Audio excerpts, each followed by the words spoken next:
Welcome back to the Deep Dive. Today we are putting aside, the day-to-day noise of the trade deadlines and the All-Star festivities, and we're looking at something a bit more sinister. Sinister is a strong word, but when you look at the mechanics of what we are about to discuss, it might be the only word that fits. And we're talking about the NBA playoffs. Okay.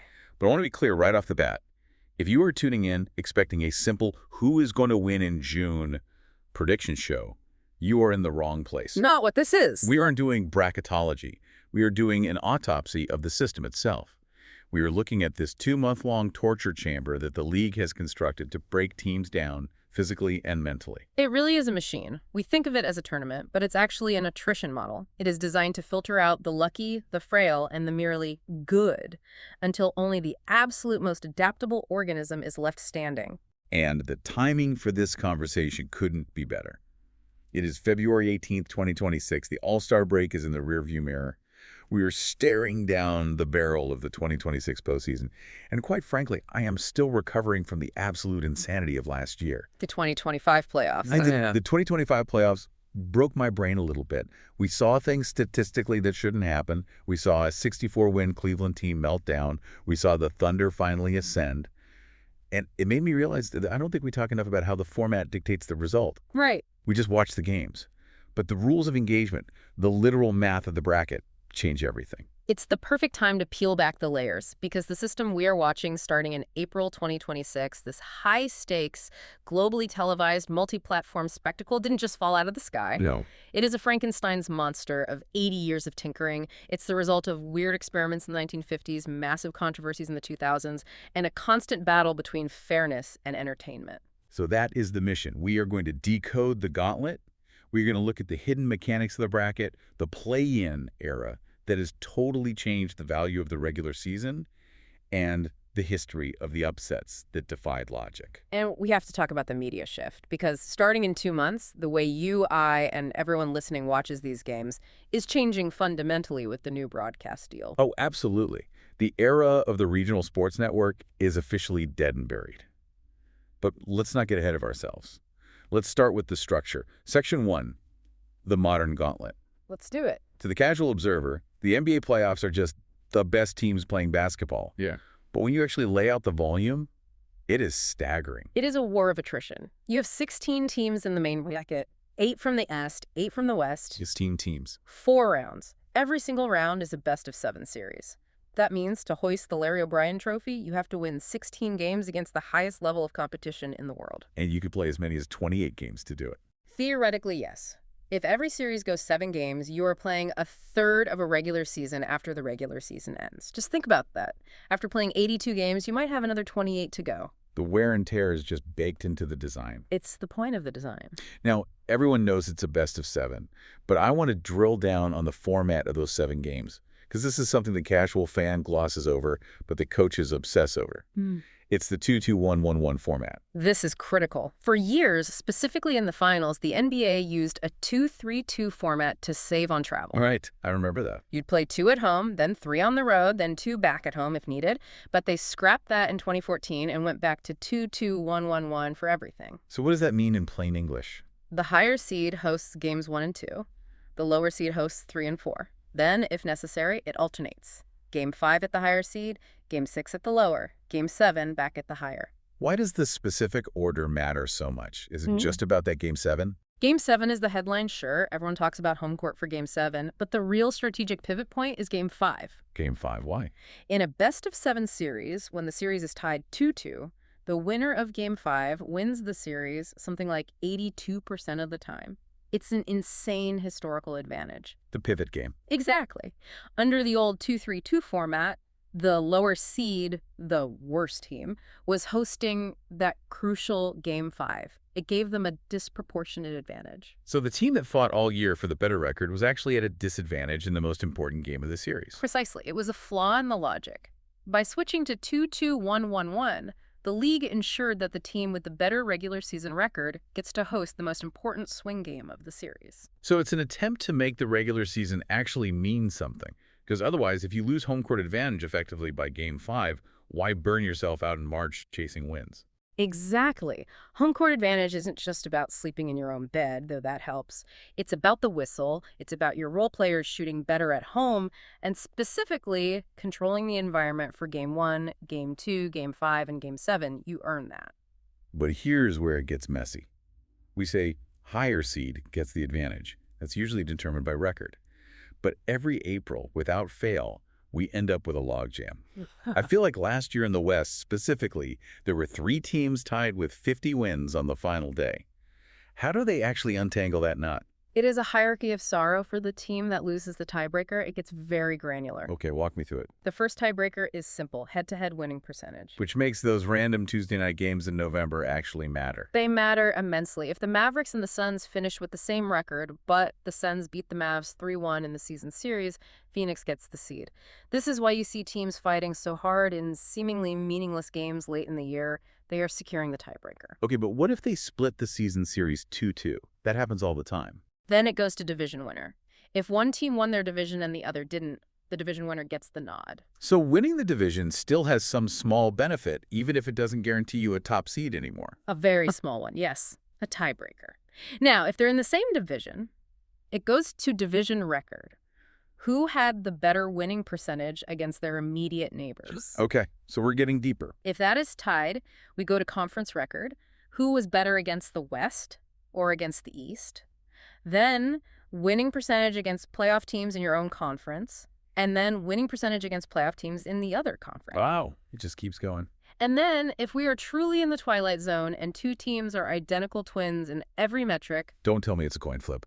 Please don't tell me that. It is effectively a coin flip. It's technically point differential, total points scored minus total points allowed across the whole season. Okay, that's at least a skill-based metric. It is. But if that is tied... yes, they draw lots. It comes down to a random drawing. Can you imagine? 82 games, countless hours on planes and gyms, and the difference between hosting Game 7 or traveling for Game 7 coming down to a name drawn out of a hat. It hasn't happened for a major seed in the modern era, but the rule is written in ink. It's the break glass in case of emergency protocol. That is wild. Okay, so that handles the 1 through 6 seeds.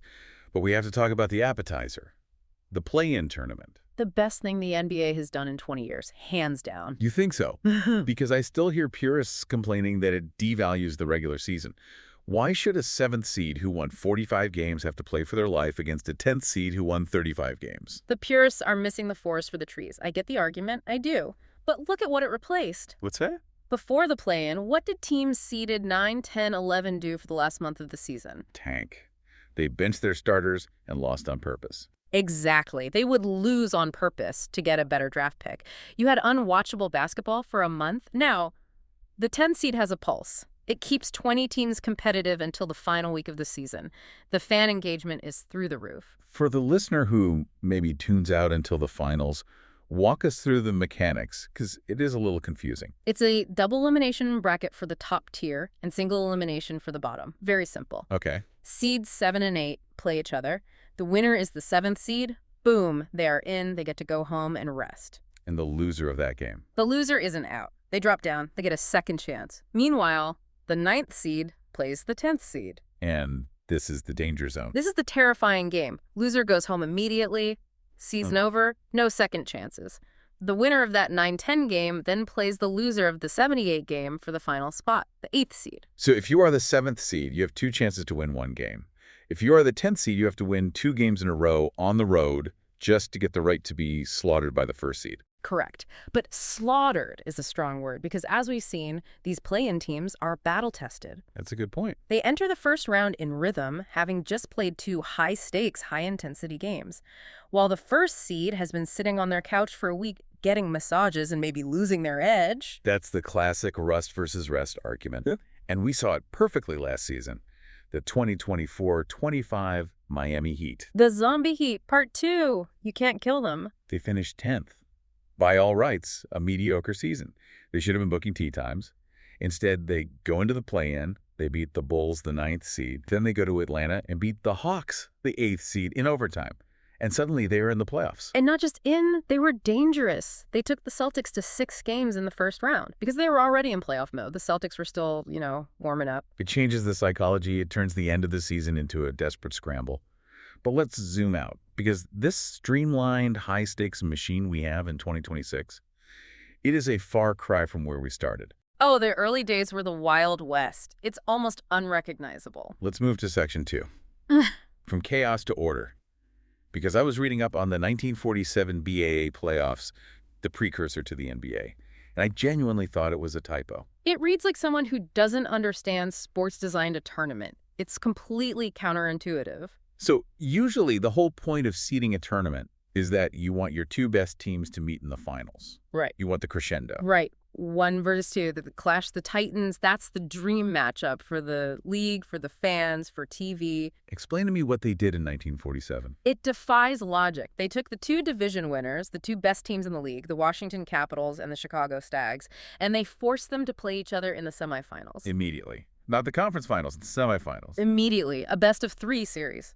So one of the 2 best teams was guaranteed to go home early. It's like having the Super Bowl in the divisional round. Okay, that's bad.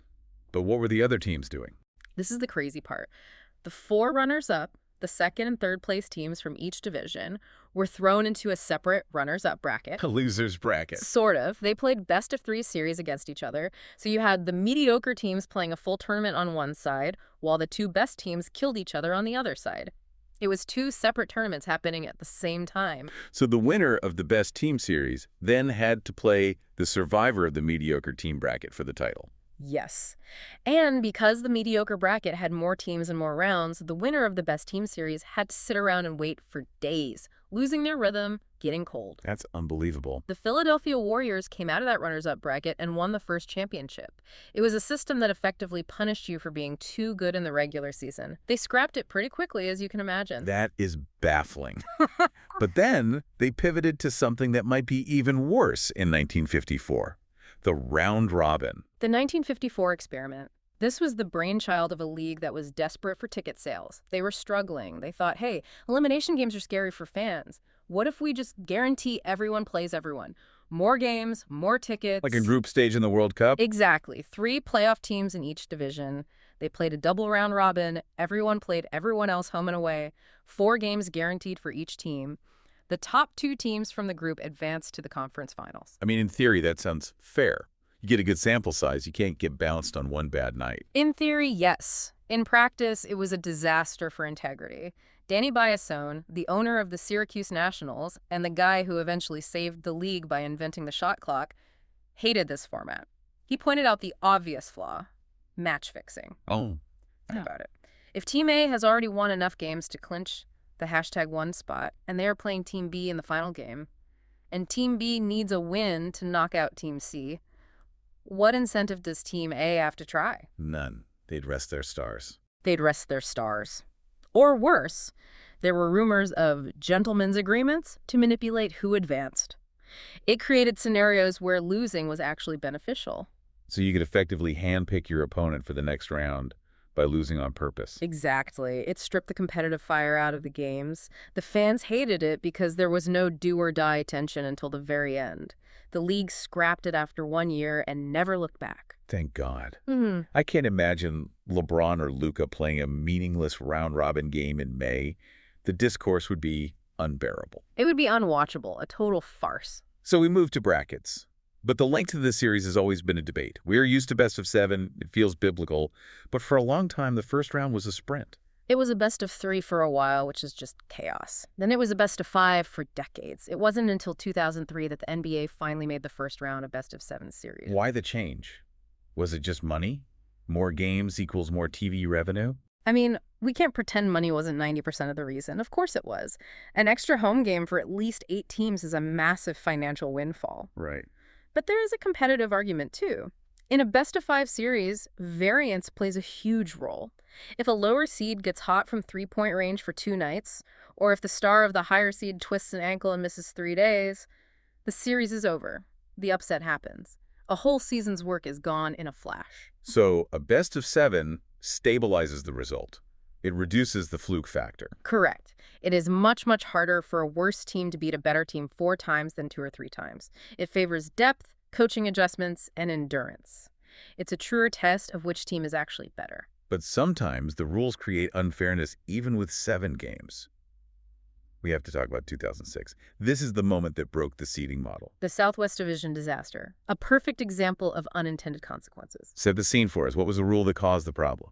Okay, so in 2006, the league was set up so that if you won your division, you were guaranteed a top 3 seed. It seemed like a nice reward. Hang a banner, get a top seed. Sure.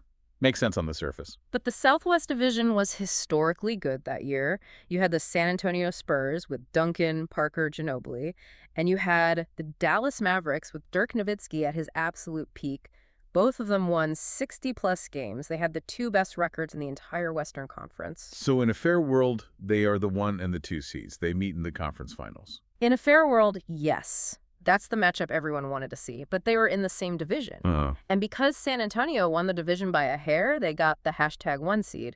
Dallas, despite being the 2nd best team in the league by record, couldn't be the #2 or #3 seed because the other division winners, Phoenix and Denver, got those spots automatically, even with worse records. So Dallas was forced down to what? The #4 seed? #4 seed. And if you know how a bracket works, 1 plays 8, 4 plays 5, and then the winners play 1 plays 4 in the second round. They were on a collision course. Exactly. The 2 titans of the West were on a collision course for the semifinals, and that's exactly what happened. Spurs versus Mavericks. It was arguably the greatest series of the decade. I remember it. It was incredible basketball. Game 7 went into overtime. Dirk Nowitzki making that legendary 3-point play. Manu Ginobili fouling him. It was legendary stuff. But it happened a month too early. It happened in the second round. It was the de facto Western Conference Finals. The winner, Dallas, then had to play the Phoenix Suns in the actual conference finals, which felt anticlimactic by comparison. The league realized they had punished excellence. So they fixed it. By August of that year, they changed the rules. Seeding is now based strictly on record, regardless of division. Winning your division is now just a tiebreaker. That 2006 series directly led to the system we have today. It's a great example of how the gauntlet isn't static. The league is constantly patching the software when it crashes. And usually the crash involves a fan base being absolutely furious. That's the best motivator for change. Speaking of furious fan bases, let's pivot to Section 3, the Giant Slayers. Because as much as the league tries to engineer fairness with best-of-7 series, sometimes the math doesn't work. Sometimes the underdog just punches the giant in the mouth. The upsets. This is why we watch. It's the hope that the impossible can happen. I want to talk about the psychology of the upset. Because we always say defense wins championships. But when an 8th seed beats a 1st seed, it's usually not defense. It's chaos. It's variance, and it's matchups. That is the key word. Sometimes a 1st seed is built to beat the other top teams, but they have a specific weakness. Maybe they are small or they struggle against fast guards, and the 8th seed just happens to be the one team perfectly constructed to exploit that. It's not about being the better team overall. It's about being the better team for 7 specific games. That's it. It's a tactical nuke. Let's run through the Hall of Fame of 8 seeds, the teams that shouldn't have won but did. Where do we start? The grandfather of them all is the 1994 Denver Nuggets. Dikembe Mutombo on the floor, clutching the ball, crying.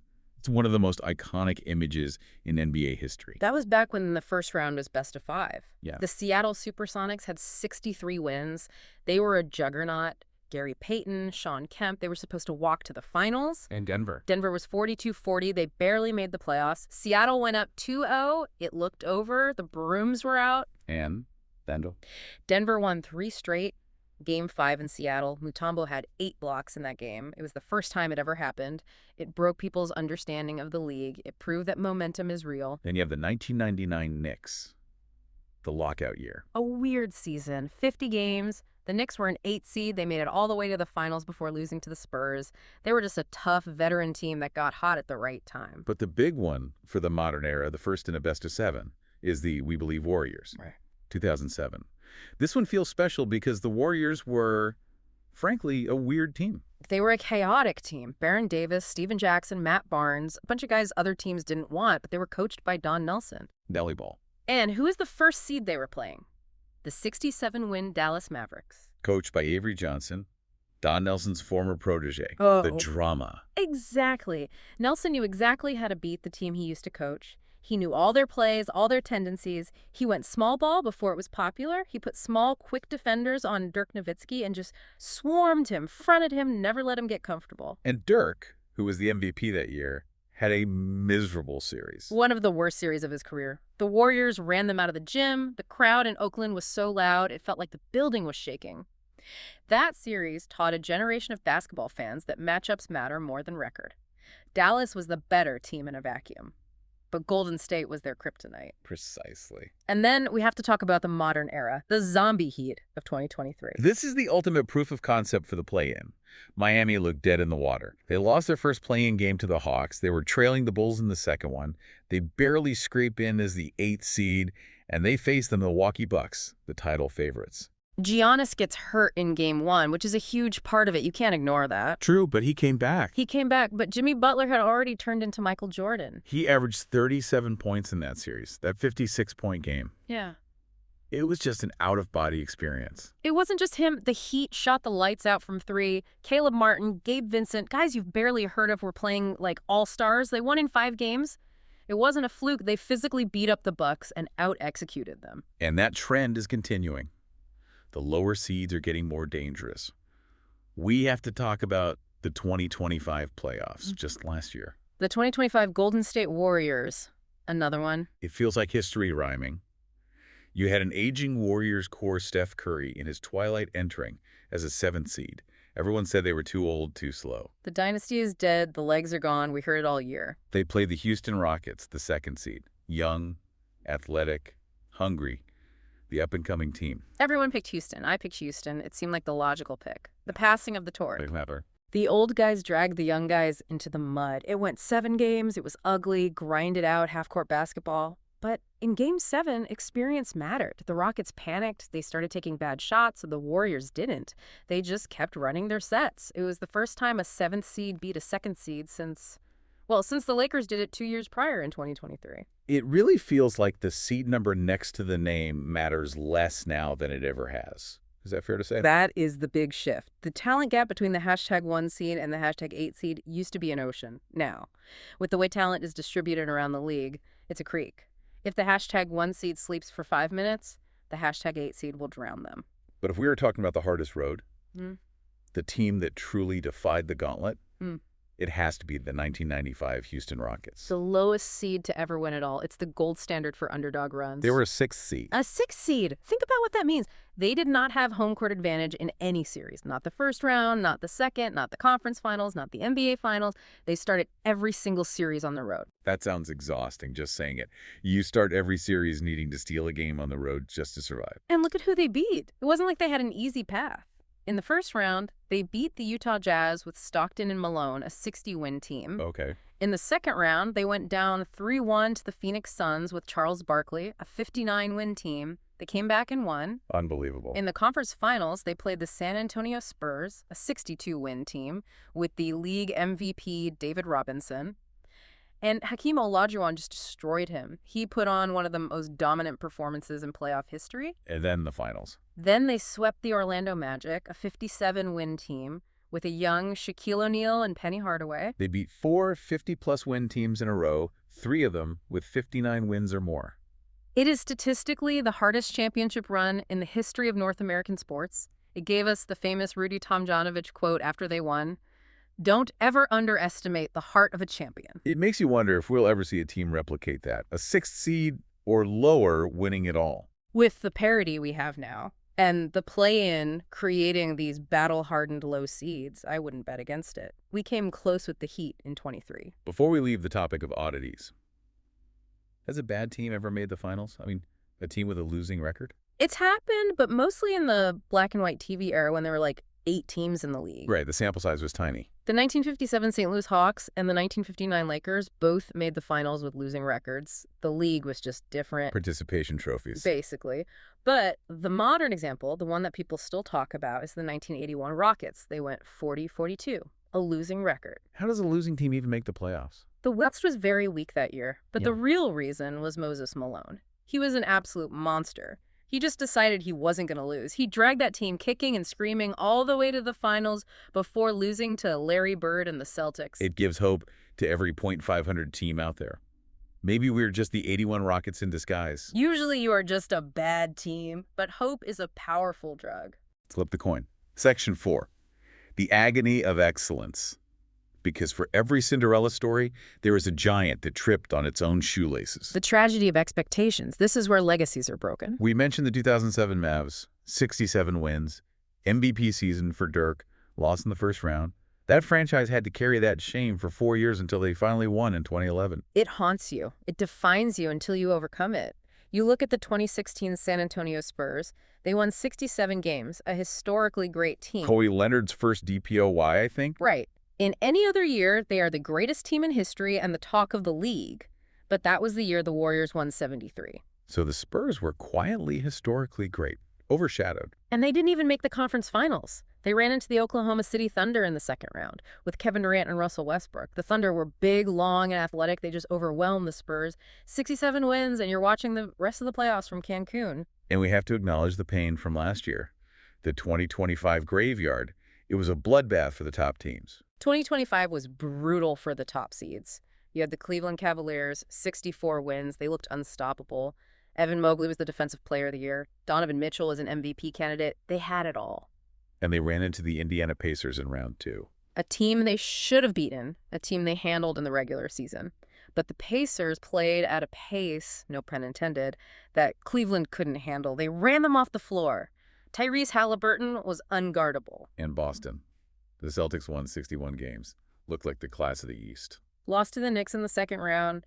Jalen Brunson just put the team on his back. It just reinforces that the regular season is a marathon and the playoffs are a cage match. Being a good marathon runner doesn't help you in a cage match. Let's talk about the royalty. The teams that actually survived the gauntlet repeatedly. Who owns the history books? It's still the big two. The Boston Celtics with 18 titles, the Lakers right behind them with 17. There is a massive drop-off after that. It's basically 2 franchises and then everyone else. It is. The Warriors have 7, the Bulls have 6, and that's pretty much it for the big dynasties. The Bulls stat always blows my mind. The Jordan Bulls. The 6 for 6. They are the only franchise with multiple finals appearances to never lose in the finals. Yeah. 6-6. It's the Jordan mystique. Once they got there, they were inevitable. Most teams, even the dynasties, have scars. The Lakers have lost in the finals 15 times. The Celtics have lost 5 or 6 times. The Bulls never felt that pain on the biggest stage. It's a perfect record. Speaking of inevitable, we have to mention the 2017 Warriors. The peak of the mountain. Kevin Durant joins a 73-win team. It was just unfair. They went 16-1 in the playoffs. They almost went undefeated. They won their first 15 games. They swept the first round, swept the second round, swept the conference finals against the Spurs, took a 3-0 lead in the finals against LeBron's Cavs. They almost ran the table. That level of dominance is almost boring. It's like watching a movie when you already know the ending. It was, but it was brilliant, ruthless efficiency. That's a different kind of gauntlet survival. And the other end of the spectrum. Yeah. The sadness, the droughts, the teams that can't even get into the gauntlet. The Sacramento Kings held the record for a long time, 16 years without a playoff appearance. From 2007 to 2022, kids were born, learned to drive, and graduated high school without seeing the Kings in the playoffs. They finally broke it in 2023 with that Light the Beam team. So who holds the crown of sadness now in 2026? As we speak, the Charlotte Hornets have the longest active drought. They haven't been in the postseason since 2016. It's been a decade of rebuilding, bad draft picks, and just bad luck. Ouch. Sorry to any Hornets fans listening. Maybe with the new lottery odds. Well, let's not give false hope. It's not. It's a tough road. Okay, let's move to the final piece of the puzzle. Section 5, the business of basketball. Because the gauntlet isn't just a physical test anymore. It's a content engine. And in 2026, the engine is getting an upgrade. A massive upgrade, or a massive complication, depending on how many subscriptions you have. We are entering the first year of the new 11-year media rights deal. It kicks in specifically with these upcoming playoffs. So if you turn on your TV in April expecting to see the game on the usual channel, you might be looking at static. Right. So the big players are changing. You still have Disney, ABC, and ESPN. They aren't going anywhere. ABC has aired every NBA final since 2003. And they will continue to do so. That tradition holds. The biggest games are still on free over-the-air TV. Okay, so the finals are safe on broadcast TV. That's good. What's new? NBC is back. For fans who grew up in the 90s, this is huge. Are we getting Round Ball Rock, the John Tesh theme song? I need to know. Reportedly, yes. They paid for the rights. It's coming back. NBC Universal is a major partner now. They, along with their streaming service Peacock, will be carrying a significant chunk of the early rounds and some conference finals. And then there's the elephant in the room. or the smiling box in the room. Amazon Prime Video. For the first time, we have a purely streaming partner for the NBA playoffs, not a channel that also has a streaming app, a streamer, period. So we aren't just talking about simulcasting, where the game is on ESPN and also on the ESPN app. We are talking about games that are only on Amazon. Correct. Approximately a third of the first and second round games will be exclusive to Prime Video. If you don't have the app, you don't watch the game. The days of being able to watch every game with just a basic cable package are over. That is a huge barrier for the older demographic. Yeah. It's just where the world is going. But there is a silver lining for the local fan, right? Something about blackouts. Yes, the death of the blackout. This is a huge win for fans. Explain that. Because nothing makes fans angrier than blackouts. In the old days, the first round was weird. It was aired on national TV, like ESPN or TNT, but it was also aired on your local regional sports network, like Bally Sports or NBC Sports Boston. If you lived in the local market, the national feed was often blacked out to protect the local channel. So you'd pay for cable, you'd see the game listed on TNT, you'd turn to TNT and get a "this game is not available in your area" message. Exactly. Infuriating. Under the new deal, the playoffs are fully nationalized. The local RSNs are cut out completely. If the game is on Peacock, it's on Peacock for everyone in the country. If it's on Amazon, it's on Amazon for everyone. No more blackouts. It streamlines the access, but it fragments a payment. You need cable for ESPN, a Peacock subscription for NBC, and a Prime subscription for Amazon. It's the bundle 2.0. Instead of one big cable bill, you have 3 or 4 smaller streaming bills. And the conference finals are changing, too. I remember it used to be a strict rotation. East on TNT one year, West on ESPN, then flip. The rotation is getting wider. ABC-ESPN will always have one conference final. That's locked in. But the other conference final will now rotate annually between NBC and Amazon Prime Video. Wait, so in a couple of years, the Western Conference Finals, one of the biggest sporting events of the year, could be exclusively on a streaming app. That is the plan. In 2027, for example, the Eastern Conference Finals might be on Amazon Prime. It is a brave new world. It reflects the fact that the NBA knows its audience is young, cord-cutting, and digital first. They are betting the farm on streaming. It's going to be fascinating to see the ratings. Will grandpas in Ohio figure out how to cast Prime to their TV to watch the Cavs? They will if they want to see the game. Fandom is a powerful motivator. Necessity is the mother of invention. True. So we've covered a lot. We've gone from the 1947 BAA chaos to the 1995 Rockets miracle to the 2025 upsets, and now to the 2026 streaming wars. It's a lot to digest. The whole system has been in constant motion for 80 years. When you look at this entire machine, the gauntlet, what is the one thing that sticks with you? What is the big takeaway? You know, I keep thinking about that 1995 Rockets team, the 6th seed, and I connect it to what we saw with the 8th seed Heat making the finals and what we saw last year with the Warriors winning as a 7th seed. I think we are seeing a fundamental shift in the soul of the NBA. How so? What's the shift? For 50 years, the narrative we told fans was, the regular season matters. You need a top seed. You need home court. And statistically, that's still true. The higher seed still wins most of the time. But spiritually, I think that's dead. Dead. That's a strong word. I think the regular season has become a qualifier. It's just about getting a ticket to the dance. Because the gauntlet is so specific, so grueling, and so matchup dependent that once you are in, I truly believe the 10th seed that fought its way in is just as dangerous as the first seed if they are healthy and clicking at the right time. So you're saying the best team isn't necessarily the one with the best record anymore. The best team is just the one that survives the attrition. Exactly. The gauntlet doesn't care what you did in November. It doesn't care about your 15-game win streak in January. It asks one question. Can you beat this specific team with their specific style 4 times in 2 weeks right now? And more, the answer from the lower seeds is yes. That is a terrifying thought for the Celtics and Thunder fans out there who are cruising to a top seed, and a beautiful thought for everyone else. Chaos is beautiful. It makes it all worth watching. Well, the 2026 playoffs are starting in April. I encourage you to watch them differently this year. Don't just watch the ball. Watch the format. Watch the coaching adjustments after a Game 3 loss. Watch the desperation in the play-in game. And realize that you are watching a machine designed to break these humans down. And see who is left standing at the end. Thanks for listening to The Deep Dive. See you on the court.